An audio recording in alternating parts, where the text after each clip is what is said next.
Netflix the other day. I don't know if anyone's seen it. It's a program called Mortified.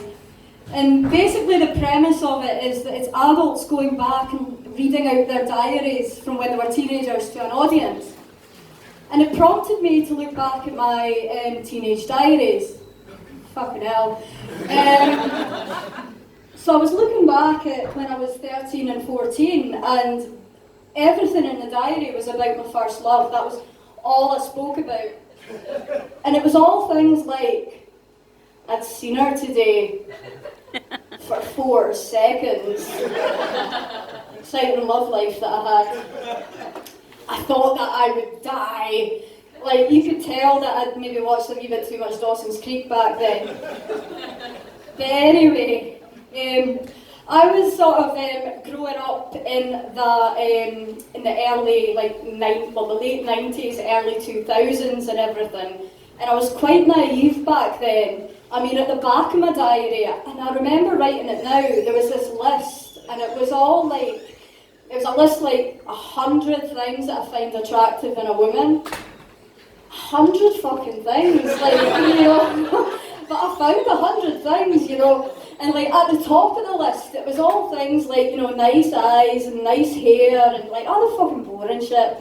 And then as you got further down the list, it was all the things that like my pervy wee mind wanted to put up the top, but I was feared that somebody might find the diary and like figure out what fucking pervert I was. So I'd kind of like slot it in at like number like 97 or something, you know. An ability to maybe tie me up, maybe treat me mean a wee bit. But like I say, like I was really fucking naive back then. I mean, I was the sort of lassie that found a porno in the woods and left it there.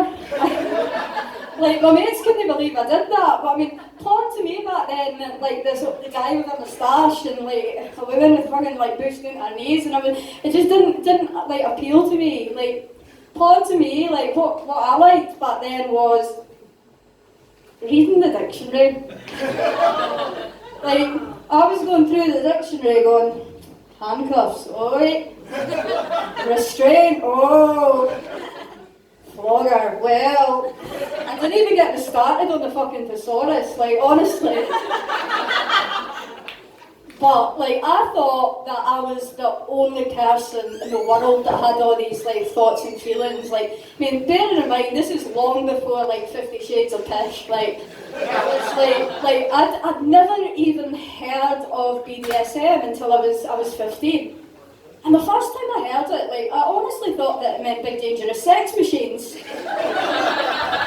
I've since discovered that there is a subsection of BDSM that does cater to big dangerous sex machines, but it's pretty niche, to be honest. Anyway, back when I was starting to figure all this shit out and stuff, I was starting to, you know, try and meet other lassies, but like I'm from Elgin, and even now it's you know it's not very easy to meet other birds. I mean, there's kind of 2 ways that you can do it. One is online, and the other is in Witherspoon's bathrooms. But that's another story, or 20. Yeah. But I was going online and like trying to meet all these lasses on the sly, like still fucking like 15. And it was all these wee wee chat rooms and everything. It wasn't like Tinder or Poff or anything that we have now. So I was emailing folk and like sending pictures and everything, and was getting all these photos back from all these hotties. Well, they might have been hot. The problem was that the pictures were so heavily pixelated. It was like a Lonely Hearts version of Pac-Man. So. You know, you never quite knew what you were going to get. Kind of like lining up the pixels, and it's a wee bit like a game of columns there. You know, you see eyes, nose, beard. Oh no, again, for fuck's sake, man. Anyway, but like even nowadays, I think the internet is probably the easiest way that I've met lassies, and to be honest, like it's normally a fucking disaster. Like. Yeah, I'm gonna share a couple of scenarios with you just now. The first one happened to me, you know, not that long ago actually.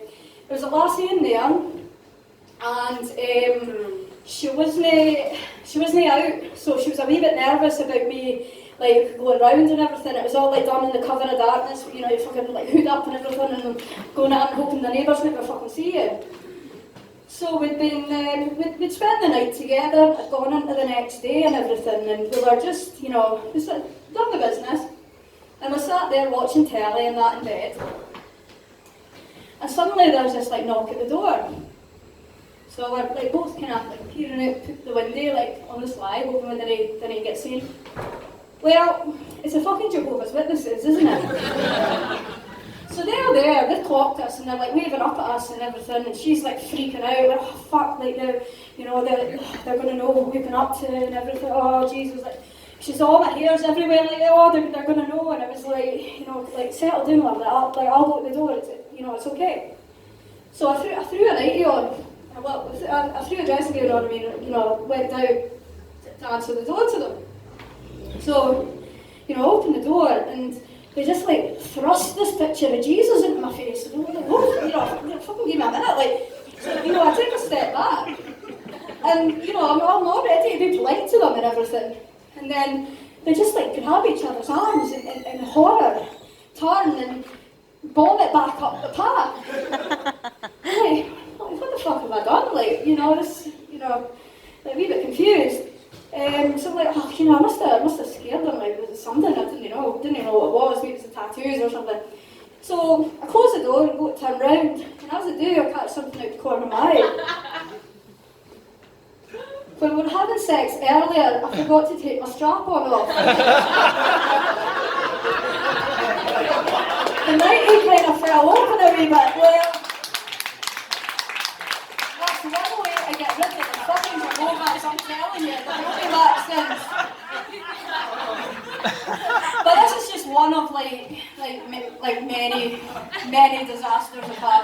I'll quickly fire through another one before I jump off the stage. So it was a lassie in Inverness. Actually, like she knows I've been telling the story as part of my routine and everything. So, but she's from Inverness and she's very, very innocent. That's the only way I can kind of put it. So we were hooking up and it just wasn't really working for us. Really, it was it was all right. But it was obvious that we weren't really connected. So she says, can I ask, you're into that kinky shit, aren't you? Yeah, I am. And I'm like, well, all right. But I didn't want to scare her off too much. I was like, right, didn't I say, like, get the cattle prod out, love, or anything like that, you know, break out the bull whip. I didn't think she was quite ready for that. So I was like, right, I'll give you a clue, like something that I quite like. This is the tattoo on my arse is a clue.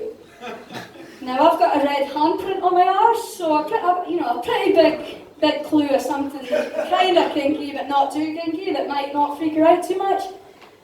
She's like, oh, right, okay. Well, I tell you what, you go away for an hour, I'll set up and I'll text you to come back. An hour? The fucking an hour for it, alright. Anyway, like I wasn't gonna question it too much, so I was like, right, I'll toddle off the shops and like leave you there, love. So, you know, I mean, an hour later I get the text to go back, but it was like the first time that we'd been together, so we weren't quite at the stage where I could like walk right in. So I'm like, you know, knocking on the door, and as I do, I'm hearing this rustling noise. This shh, shh, shh, shh. What the fuck is that? Like, honestly. Well, she opened the door, and I'm in shock, because the woman has stood there, no joke, in a bin bag. There's a hole cut out for her head, and 2 holes cut out for her arms, but she is in a bin bag.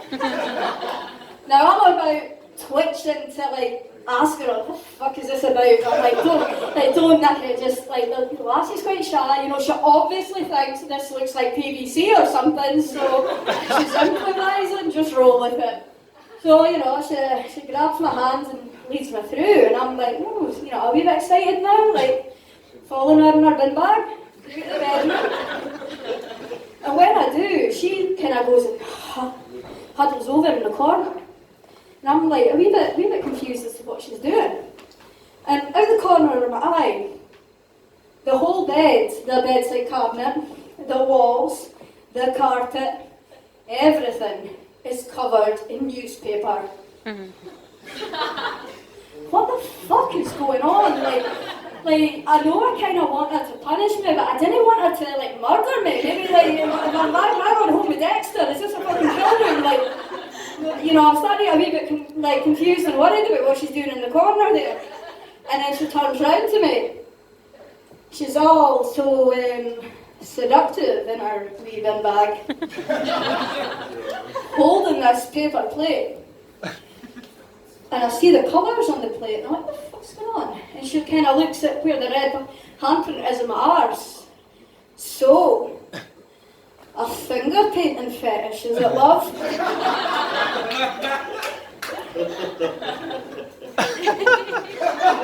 What the fuck do you say to that? Like, I mean, on one hand, I'm fucking delighted that she doesn't even want to murder me, but on the other hand, I'm like, I'm going home with that fucking moron. Anyway, it's all good, we're pals now, it's all fine. But these are just a couple of the scenarios that I seem to keep getting into, and yet I still go back online. So, I'm sure I'll be back with more stories for you someday. Anyway, right, thank you, enjoy the rest of your night.